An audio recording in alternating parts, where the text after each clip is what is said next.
Hello and welcome back to Christie's Cozy Corner. And Happy New Year! Happy 2024. So we've done my worst books of the year video as well as my most disappointing and surprising reads. And now it's time for the best of the best books that I read in 2023. Admittedly, it has taken me a little while to put this video out. It's been a couple of weeks already into January, but for some reason, when it comes to talking about books that I really love and my favorites especially, it's just always such a daunting task. I don't know if anyone else gets like this as well. Like when it comes to books that I really didn't like, I could just rant on and on about them because they just literally do not matter. But then when it comes to the books that I love, I don't know, I just want to be able to do them justice. So anyway, all that aside, 2023 was honestly a fantastic reading year for me.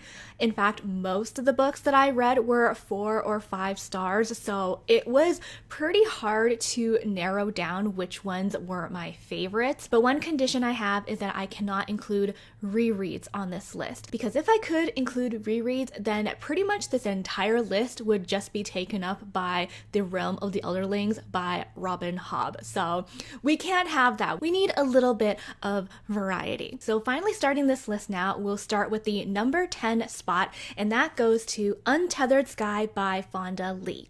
This is a Middle Eastern inspired fantasy novella, and it follows a woman named Esther whose family was killed when she was young from a manticore attack. And in this world, manticore are like these giant monstrous beasts, and the only things that can hunt and kill manticores are these giant bird creatures called rocks.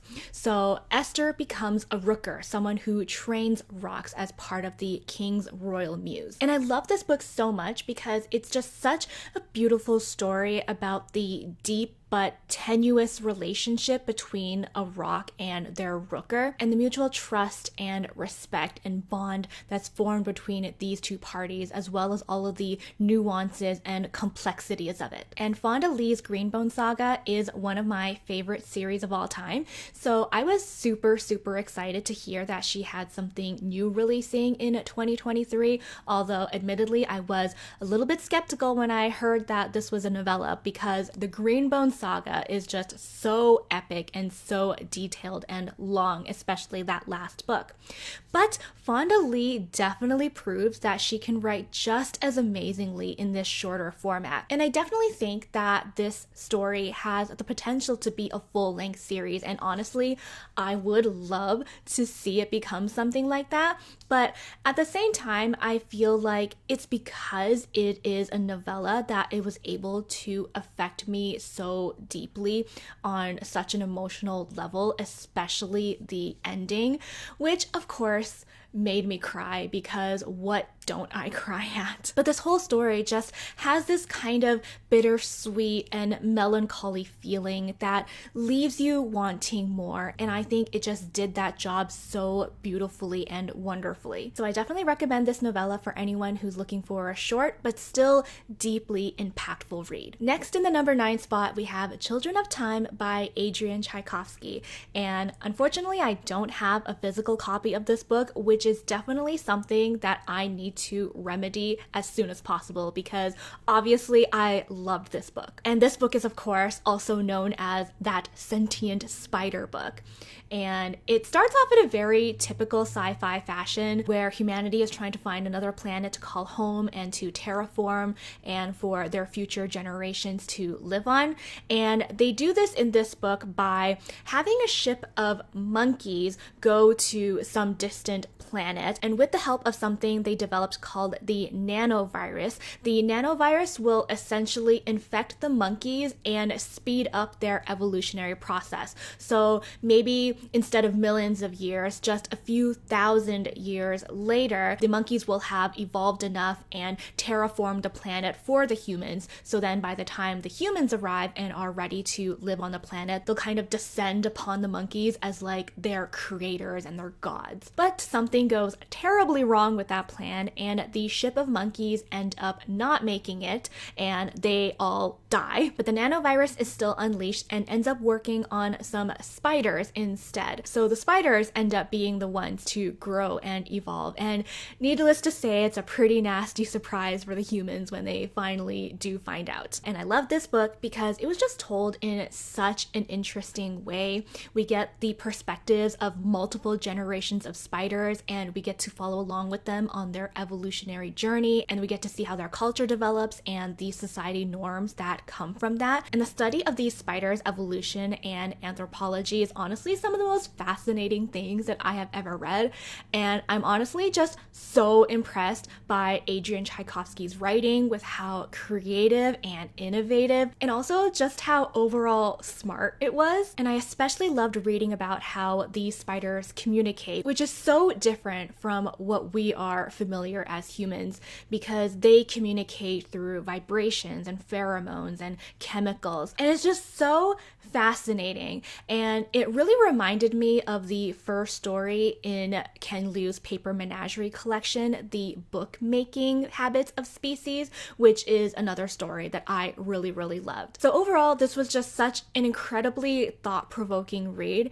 and I have not read a ton of sci-fis. It's definitely something that I want to read more of, but this is definitely the kind of sci-fi that I would like to read more of. Next, in the number 8 spot, we have Emily Wilde's Encyclopedia of Fairies by Heather Fawcett, which should come as no surprise because I have mentioned this book and this series multiple times in my past few videos, especially with the sequel coming out that I am super, super excited for. It is one of my most anticipated releases of 2024. And this series is about a research professor named Emily Wilde who is studying fairies and putting together an encyclopedia of them. And in this book specifically, she travels to a region to study a very specific kind of fae that not much study has been done on. So she takes it upon herself to conduct this research and to learn more about them. And while she's doing that, she is also joined by her charming yet insufferably annoying colleague, Wendell Bamblebee, aka my love. And I can definitely understand why this story may not be for everybody, because it is told through a series of journal entries from Emily's perspective. So there are quite a few parts that focus a lot on like the mundane day-to-day, so I definitely understand why some people might call this boring. And it's ironic because that is exactly why I didn't like Dracula by Bram Stoker. Like, all of the letters in that book were just so boring and long-winded. But I think this one just really worked for me because I loved all of the characters so much. Like, we have Emily, who is incredibly headstrong and independent. And when it comes to her research and her studies, she is very competent and capable. But when it comes to dealing with people, on the other hand, she is very socially awkward, not good with dealing with people at all. And we have a lot of instances where we see her kind of bumble through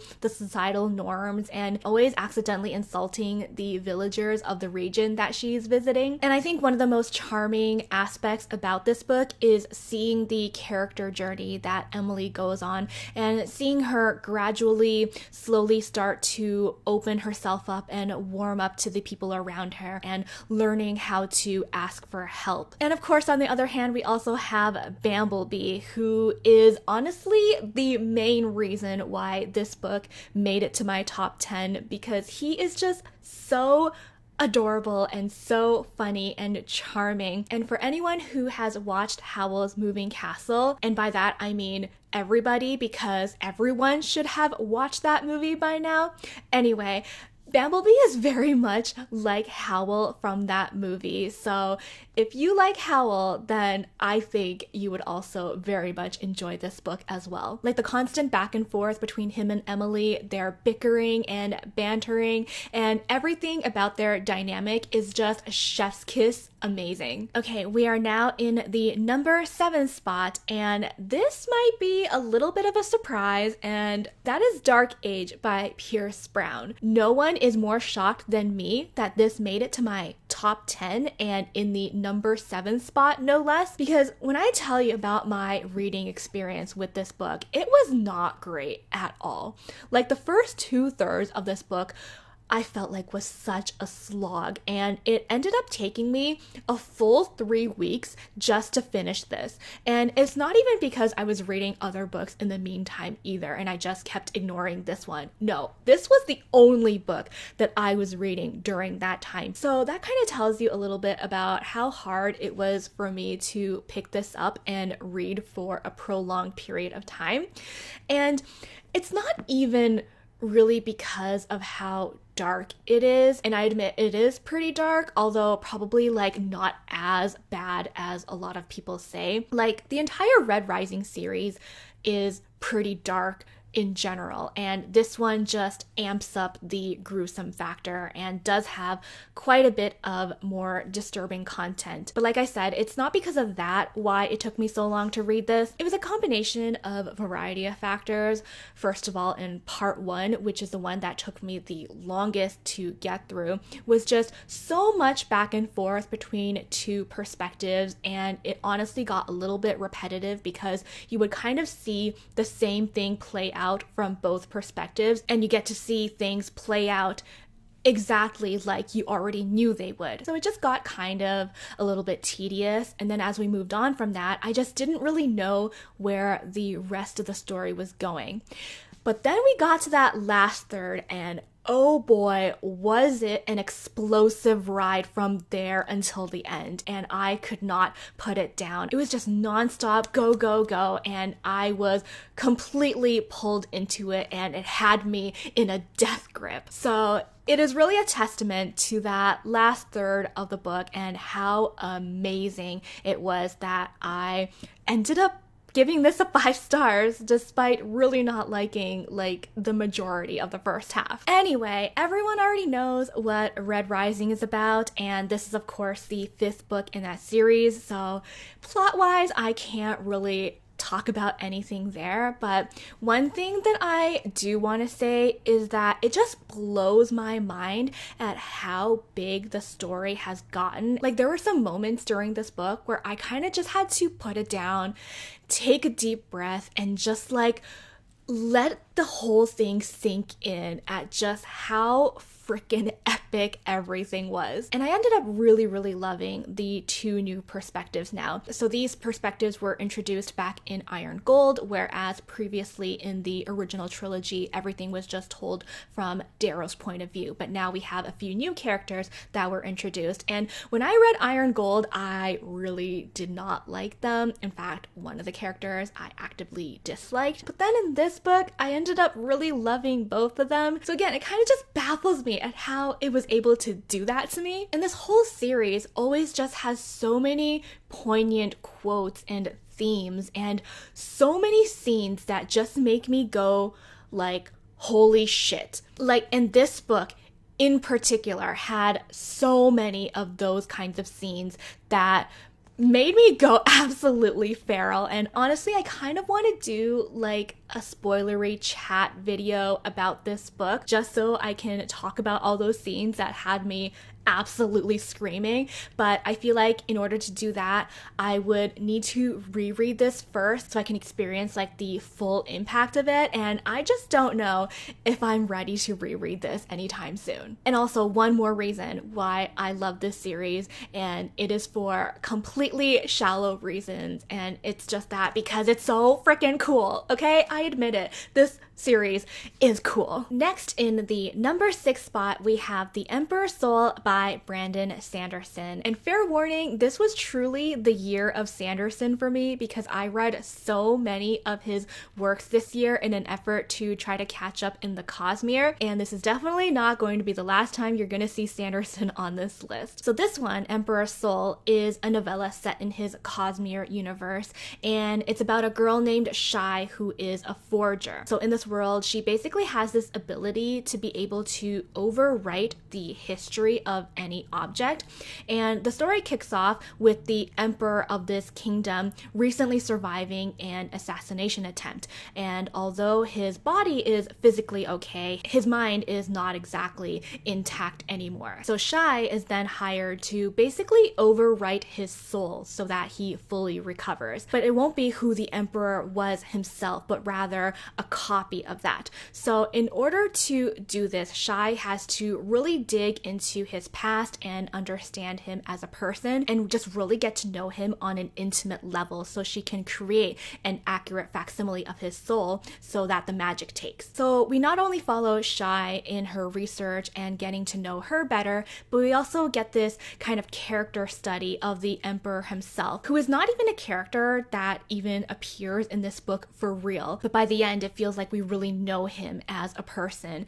And it's just so incredible how much Sanderson was able to pack into such a short story and make us care about these characters so much. And while the magic system of this book is definitely incredibly cool, I think the star of this novella is still Shai herself. I just love learning about her and her history, and she is just so smart and resilient and a complex character. And again, I'm just so impressed with the kind of female characters that Sanderson develops. And also in this book, we examine themes of art and originality and identity. And even though this story is essentially about forgery and imitation, it is just so genuine in the way that it examines these themes and these characters. So when I initially read this novella, I gave it a 4.5 stars, but honestly, it's a story that I have not been able to stop thinking about since I read it, and my mind still keeps going back to it time and time again.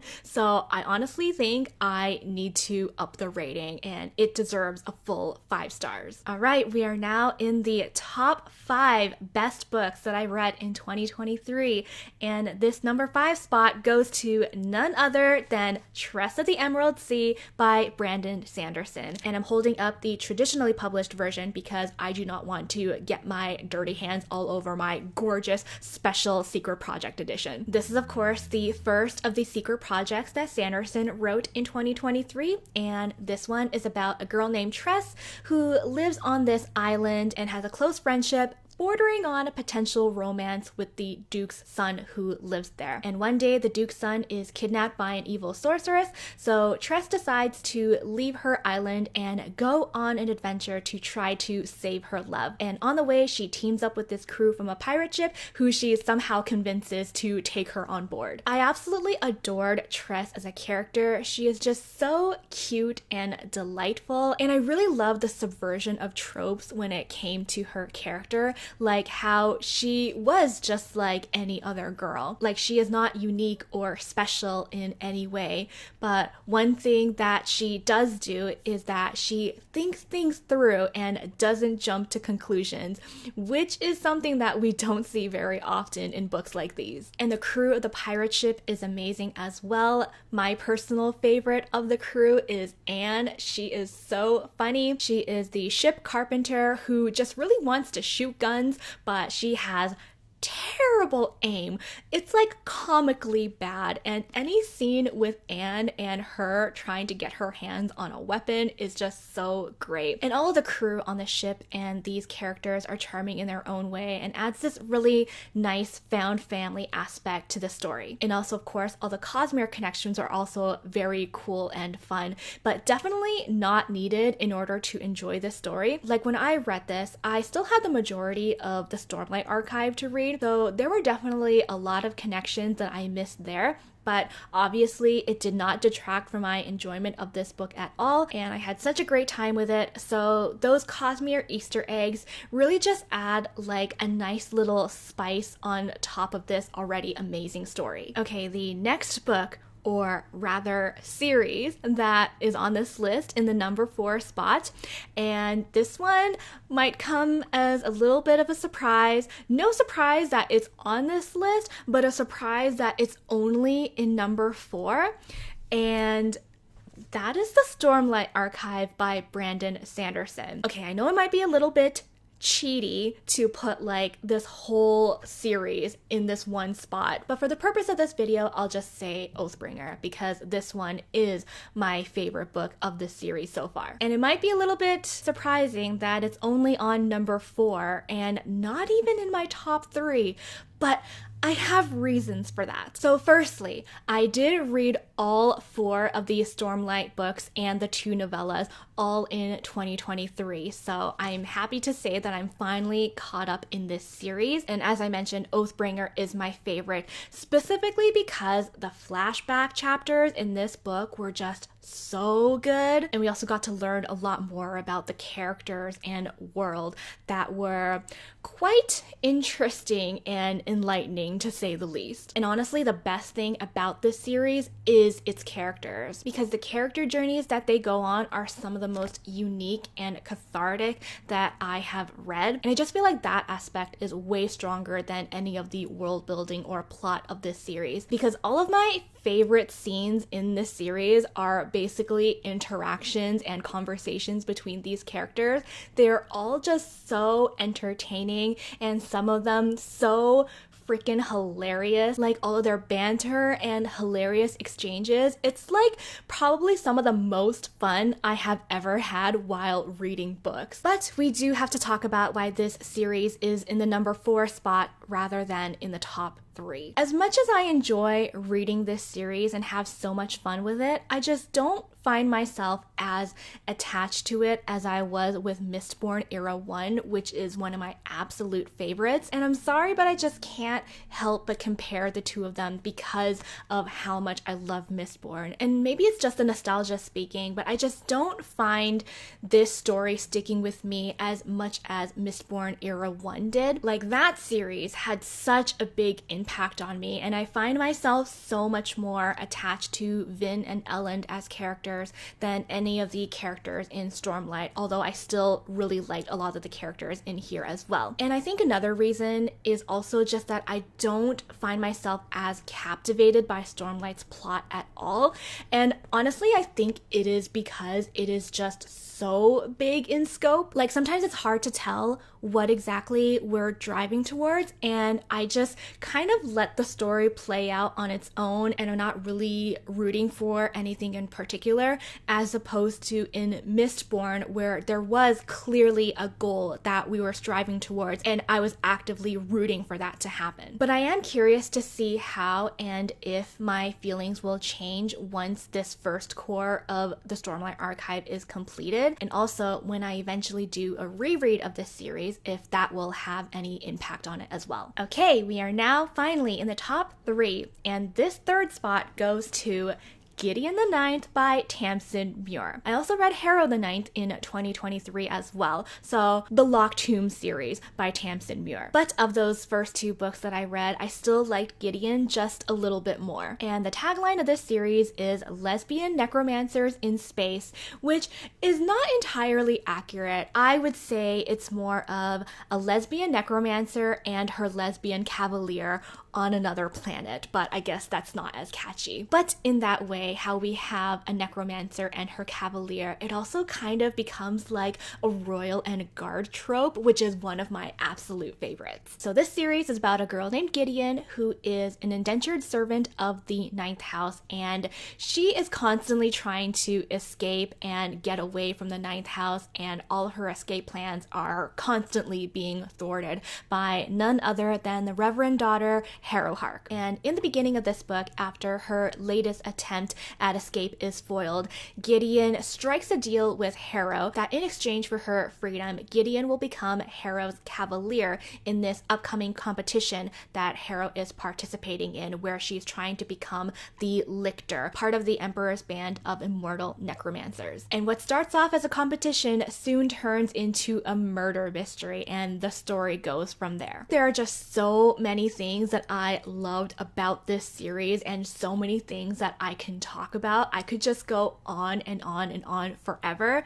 But the main thing is, of course, once again, the characters. I absolutely love Gideon. She is just so freaking hilarious. I love the confident way that she carries herself and refers to herself, and also the constant sass and snark, especially when it comes to Harrow, because she and Harrow hate each other, and Gideon will just take any opportunity to make a dig at Harrow. And so the dynamic between these two characters is just so great. And while the writing and humor in this series might not be for everybody, it is definitely something that I vibed with. And I believe Tamsin Muir did used to write fan fiction, which is quite apparent when it comes to the writing style of this book, because the only way that I can think of how to describe this writing style is it's very akin to fan fiction, and in the way that fan fiction sometimes is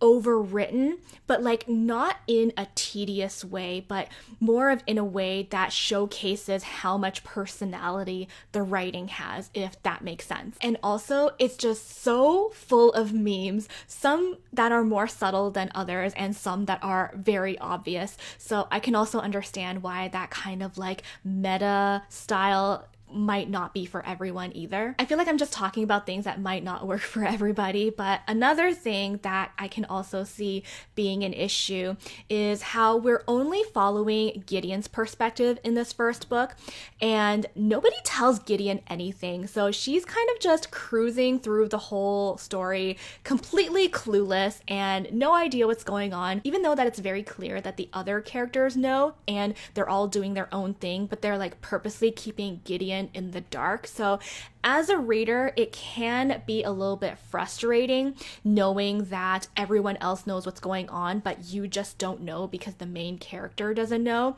which is like, just freaking tell us already. But I still really loved it because of being in Gideon's head, and she is just so funny seeing the way that she tries to navigate these situations and sometimes epically failing. The world building in this series is also just so cool because you have this ensemble cast of characters from all these different houses, and each house has their necromancer and their cavalier. So you have all of these pairings and all of these different dynamics between different characters, and also the politics between these different houses, and everything put together is just so good and so delicious and just like 100% my kind of thing. So yes, the fact that this book is in number 3 as opposed to Stormlight, I think I can safely say up until this point of what I have read in each of these series, I think I might like The Locked Tomb better than the Stormlight Archive, which is not something that I would have ever seen coming. Now next, we have the runner-up, the second best book that I read in 2023, and that is The Sword of Kaigen by M.L. Wong, and this is the beautiful Wraithmarked special edition. This book, it should be illegal for this book to be this good and for it to affect me so deeply. I honestly don't think I will ever be able to recover from the things that happened in this book, and I'm sorry to be dramatic, but that's just the way it is. So this story takes place on a little island called Shirojima that is part of the Kaiganese Empire, and the families that live on this island are part of these really ancient warrior families that pass on like secret sword techniques from generation to generation. And because all of these families live in this one area, they are the Empire's first line of defense against the Empire's enemies, and thus this region is called the Sword of Kaigen. And in this we follow the Matsuda family, specifically the eldest son Mamoru and his mother Misaki. And during the time this book is set in, they are living on this island during a time of peace, although there is an uneasy feeling of potential turbulent times ahead because there are hints that their enemies are preparing for something. And this book just has some of the most intense, breath-holding, sweat-inducing battle scenes I have ever read. And not only because of how action-packed they are, but because you care about these characters so much, and Emma Wong is not afraid to put them through the ringer, so you can really feel how high all of these stakes are. And of course, it is the characters that absolutely make this story for me, because all of them are so complex and multifaceted, especially the mother, Misaki, who is now one of my favorite characters of all time, because she lives in this society that is very patriarchal, so only men can really be warriors and women are just only supposed to be mothers or take care of the family. And so Misaki just kind of has to put her head down and be a good wife and mother while hiding this past that she has from her family. And she just feels like such a real person, especially also with the way this book talks about motherhood and explores Misaki's relationship and struggles with that. I will say though that this book is not completely perfect, because there were definitely some writing choices that I wish were made a little bit differently, although I can kind of understand why it was done the way it was, although I do feel like it kind of detracted from the overall impact of the book just a little bit. And I think because of that, and also because, especially more so in the first half, there was a lot of cringy Japanese dialogue. Because of those reasons why this book is not like a completely perfect book for me, but it comes pretty damn close, and honestly it's still a full 5 stars just because of how amazing the rest of the book was. I can kind of overlook those two things, and this still just remains such a powerful emotional story and definitely deserves all the praise that it gets. Okay, now we have finally made it to the last book on this list, the #1 best book I read in 2023, and no surprises here. It is, of course, Guns of the Dawn by Adrian Tchaikovsky. Now, Sanderson and Tchaikovsky are the main reasons why I could not give myself the condition to only include an author once on this list, because for Tchaikovsky, I read his works for the first time this year, and I have only read 2 of his books, and both of them made it to my top 10 of the year. So this is definitely an author that I need to read more from as soon as possible. And I have a full dedicated review video just for this book that is one of the first videos that I put out on my channel. So I will link that if you want to hear more in-depth but still spoiler-free thoughts about this book. So this is a standalone historical fantasy novel that is very light on the fantasy aspects and focuses on a war that's happening between these 2 neighboring nations. So on one side, you have the nation of Denland, which recently assassinated their monarch and now are turning their sights to their neighbor Lescan, which is the country that our main character Emily lives in. And this is an extremely long and drawn out war that forced her country to turn to conscription. And once all the men have been drafted, they have started to turn to drafting women as well, and Emily becomes one of them. And this book starts off very slowly and is very much a slow burn in every sense of the word, from the main plot of the war as well as the very subtle subplot of romance, which was honestly my favorite thing about this story. And while it does progress quite slowly, it just does such a good job taking the time to set up the society and the characters so we feel truly invested in them. And like I said, it is the romance that just completely stole my heart. It's such a small part of the story, but I feel like that just goes to show how incredibly well written and heart-wrenching it is. And if you're not someone who's into romance, it's definitely just like a really small part of it, and you can enjoy all the other aspects of the book as well, as it mainly focuses on the war between these 2 kingdoms. But if you do enjoy romance, then I think it just elevates the story even more, especially if you're someone like me who's into like the really kind of subtle romances that leave you wanting like just a little bit more. Then I think it's perfect. Like everything about this book was just perfect for me. And I think it's just me that just cried so hard from it. Like, I cried more reading this book than I did reading Sword of Kaigen, and that is definitely saying something, but it's just so good and I loved it so much. And it is criminally underhyped, and I seriously need more people to pick this up so we can all gush about it together. Anyway, once again, I have a full dedicated review video just for this book, so definitely go check that out if you are interested and want to hear more about it. Okay, so that is it. Those were the top 10 best books that I read in 2023. Let me know if you read any of these books and if any of them are also your favorites. And that's it for this video. Thank you so much for watching, and I will see you again in my next one.